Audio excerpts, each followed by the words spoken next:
வணக்கம். Welcome to கணக்கு சுத்தி. நவராத்திரி நாள் 8. அன்னை மகா கௌரி. துர்கா தேவியின் 8வது வடிவம் அன்னை மகா கௌரி. 4 கைகள் கொண்ட தேவி இவள். ஒரு கை திரிசூலம் மற்றும் திரிசூலத்தின் மறுபுறம் உடுக்கை ஏந்தி இருப்பாள்.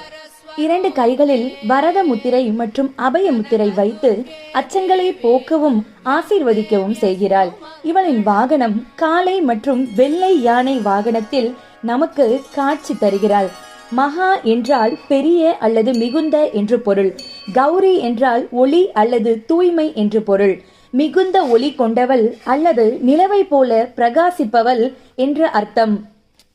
மகா கௌரியை வழிபடுவதற்கு 2 விரத முறைகள் உள்ளன. திருமணம் ஆகாத பெண்கள் மகா கௌரி விரதம் இருந்து அன்னையை வழிபட்டால் நல்ல வரனமையும்.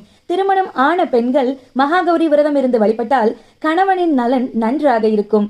ஓம் மகா கௌரியாய நமக. வணக்கம்.